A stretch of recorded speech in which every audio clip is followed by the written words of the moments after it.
ஹல்லேலூயா. எப்படி இந்த வாழ்க்கையில இவ்வளவு நன்மைகள், இது தகுதியில் வந்ததல்ல, இது தயவில் வந்தது.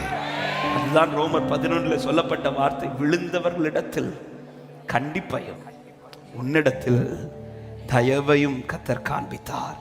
ஹல்லேலூயா. 22 ரோமர் 11:22 வசனத்தில் சொல்லப்பட்டிருக்கிறது, ஆகையால் தேவனுடைய கண்டிப்பையும் தயவையும் கண்டிப்பையும் பார், விழுந்தவர்களிடத்திலே கண்டிப்பையும் உன்னிடத்திலே தயவையும் காண்பித்தார்.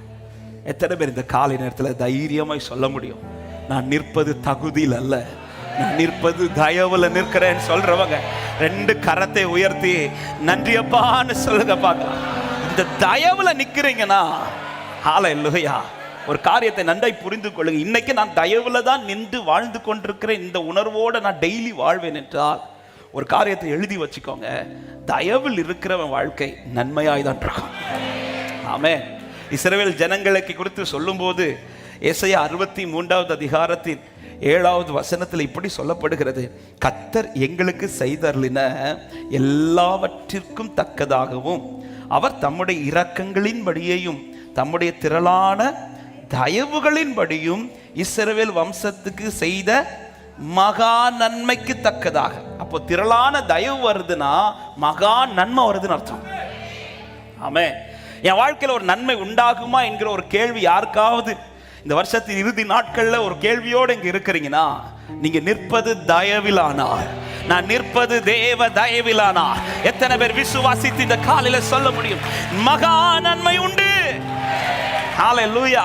இல்ல நான் பலத்துல தான் நிக்கிறவங்களுக்கு எனக்கு சொல்ல தெரியாது. ஆமே, எனக்கு பலன் இருக்குது, நான் ஜிம்முக்கு போய் ஸ்ட்ரென்த் ஏத்துறேன் அதனால நிக்கிறேன், இப்படி சொல்றவங்களுக்கு சொல்ல தெரியாது.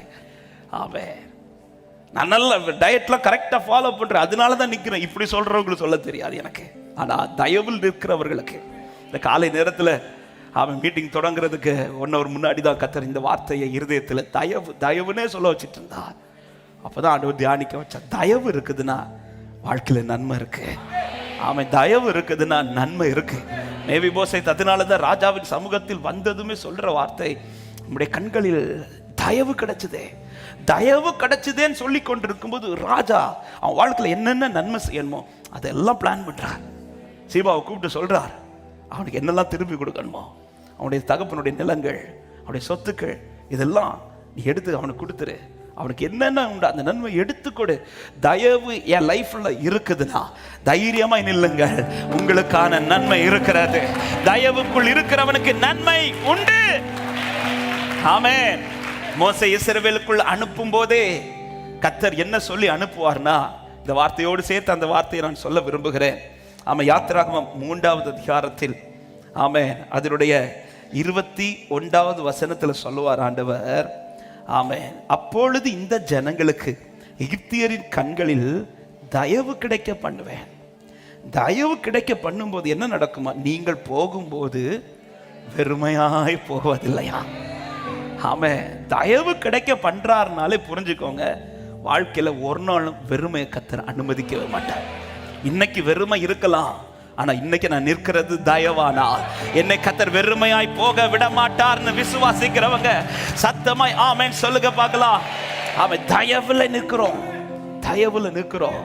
ஹல்லேலூயா. உங்க அன்பு பெரியது, உங்க இரக்கம் பெரியது, உங்க கிருபை பெரியது, உங்க தயவு பெரியது, உங்க அன்பு பெரியது.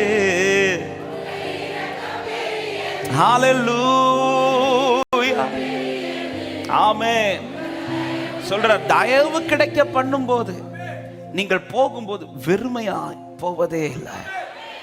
என் லைஃப்ல நன்மை உண்டா என்கிற கேள்வியோடு இருக்கிற உள்ளமே, இன்னைக்கு நீங்க தயவுல வாழ்ந்துட்டு இருக்கிறீர்கள், நிச்சயம் நன்மை உண்டு, நிச்சயம் நன்மை உண்டு.